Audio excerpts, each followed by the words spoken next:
Welcome to The Lead, everyone. I'm Jake Tapper. All eyes are on Washington, D.C. for the inauguration of President-elect Donald Trump in 3 days, but we're going to begin today with the world lead because although there are new polls in this country suggesting Mr. Trump has some work to do if he wants to win the confidence of the nation he's about to lead, he received strong support today from Moscow. Standing in the Kremlin earlier today, President Vladimir Putin of Russia slammed outgoing President Obama and expressed backing for his successor. Not surprisingly, the January 6th briefing of Mr. Trump by the leaders of the intelligence community came up, and the heads up that Mr. Trump received about claims Russians have been making that they might possess compromising material about Mr. Trump, claims that the Trump team denies. CNN, in breaking this story 1 week ago today, made no descriptions of the specific allegations about Mr. Trump in these underlying memos, which were compiled by a former British intelligence official, though those memos were published elsewhere. CNN has never described the allegations because this material remains uncorroborated by us, and as of now, by U.S. intelligence officials. But while Mr. Putin today seemed to be offering something of a defense of Mr. Trump and maybe an excoriation of the charges, he apparently felt no such inhibitions. Russian President Vladimir Putin came to the defense of Donald Trump today. The subject was the U.S. intelligence community briefing Trump about the existence of memos of unsubstantiated claims regarding him, including allegations that Russians had compromising material about him. Whether or not this is in the interest of the United States, this does a huge, huge harm. Information that on Sunday, the White House Chief of Staff acknowledged he worries about. Are you at all concerned that the Russians have something on Donald Trump? Look, the job description of Chief of Staff is to be concerned and to worry about things. Putin today denied that the Russian government would ever compile such information. What do you think? We have special security services running after every American billionaire? Of course not. It is complete nonsense. This is rubbish. The former undercover KGB operative today mirrored Trump's own defense last week. I read the information outside of that meeting. It's all fake news. This is clearly false information. It was a group of opponents that got together, sick people. People who order false information and spread this information against the elected president, who fabricate it and use it in a political fight, they are worse than prostitutes. While CNN has not reported on any of the unsubstantiated allegations in the memos, Putin today alluded to at least one of them. It is hard to believe that he ran to a hotel to meet with our girls of a low social class, although they are the best in the world. For his part, as a candidate and now president-elect, Mr. Trump has been critical of everyone from Meryl Streep to the cast of Hamilton, but has had very little critical to say about Vladimir Putin, whom U.S. intelligence agencies say was behind attempts to interfere with the U.S. election. Trump last week acknowledged that he thought Russia was behind the hacking and leaked information, but didn't really say anything bad about it. If Putin likes Donald Trump, guess what, folks? That's called an asset, not a liability. And while he gets backing from this former KGB operative, Trump is now involved in a high-stakes war of words with U.S. intelligence leaders, whom he blames for CNN's report last week, in which we revealed the existence of the memos and the briefing about the materials, though not any of its specifics.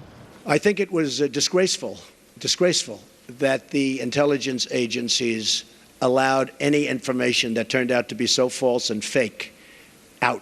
In a tweet, Trump even likened the actions of the intelligence community to what you might see in Nazi Germany, a comparison blasted by outgoing CIA Director John Brennan.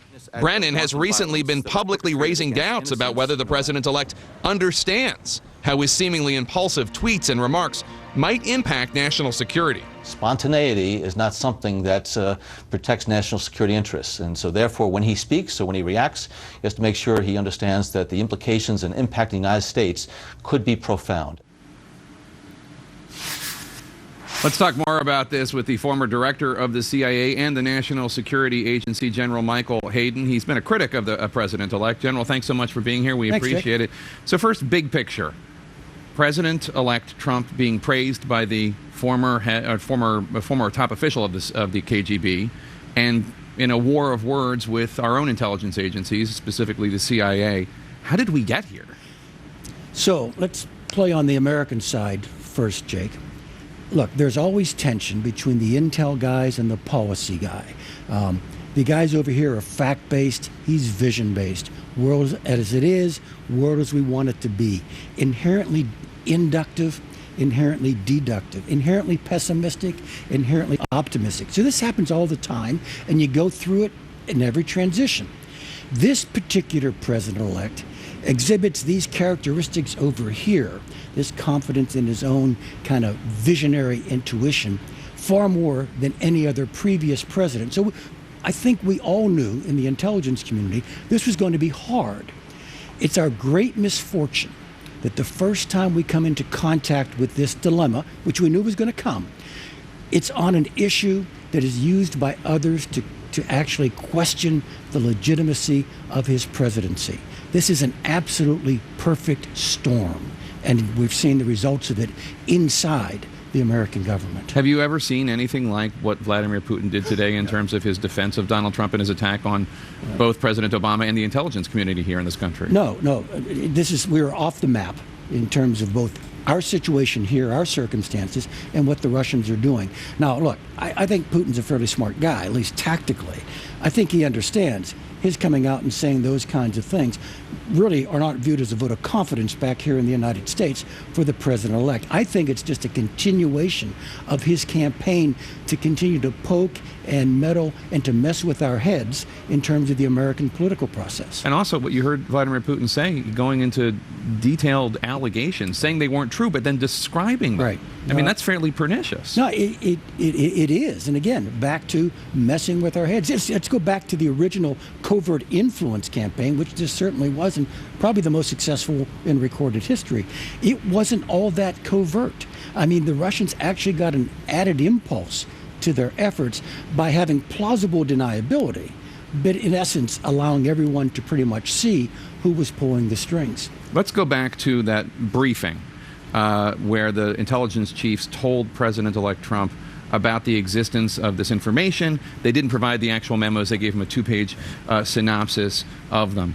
Some people, Donald Trump and also people around him, think that was a sneaky way to jam up President-elect Trump, that they were just trying to job him. They were trying to give we in the media an excuse to report on these uncorroborated allegations. What do you think? So I think there are two severable decisions here, all right, on the part of the intel community. The first is to make sure the president-elect is aware of this. I think that's unavoidable. I think that's an absolute duty. It's, Jake, we know, if we know, a lot of other people know, you need to know, Mr. President-elect. So in terms of telling him this, I think that was just a given. That had to happen. How they told him is a separate decision. Maybe there were other ways of doing it that would have had a lower profile, that would not have triggered what you just suggested.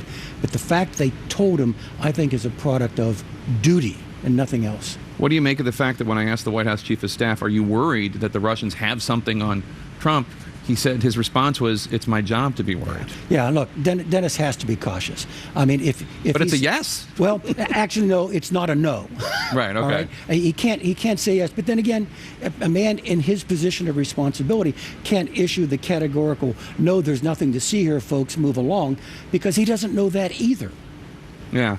What do you make of the fact that you say that they had to tell him because this MI6 agent, this former MI6 agent, has long been considered a credible source of information. He has a network of information. I'm sure you know him, or at least know his work. But what does it say about the credibility of the information that they even mention it to him at all? I mean, they're saying it's not corroborated. We don't know it's true. James Clapper, the director of national intelligence, said a statement saying they'd made no judgment one way or the other. But that's not saying we think it's garbage. Well, look, what you need to understand, and this brings you back a little bit into the tradecraft of the profession, all right? What that was, had we written it, we would have called it raw, unevaluated intelligence. And Jake, I did go to the site, and I did read those 30-plus pages. And it actually, in terms of having been written by a professional, yeah, that's the way these things are written.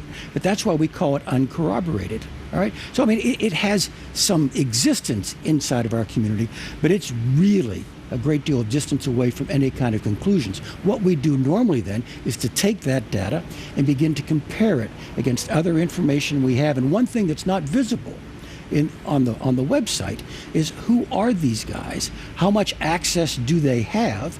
Is it plausible that they would know this kind of information? Have they reported reliably in the past? That's all hidden from our view. One needs to begin to know those kinds of things before you begin to invest any kind of credibility into the raw, unevaluated reporting. So we know that the FBI is looking into some of these allegations. I would imagine that other parts of the intelligence community are looking into other parts because their allegiance is to the United States, not to a president. Is it possible for a president to come in and say, any of you looking into any of this stuff, stop. You have to stop. Can he do that? I don't think he can do it with regard to the law enforcement aspect of it. I mean, if there's an investigation ongoing by the FBI, I do think that might have to continue. More broadly, though, Jake, the intelligence community responds to the priorities of the president. And now, frankly, I've got to admit, I'm making this up. It's my judgment as to how it would happen, because let me repeat, we're off the map. We have never been in these circumstances before.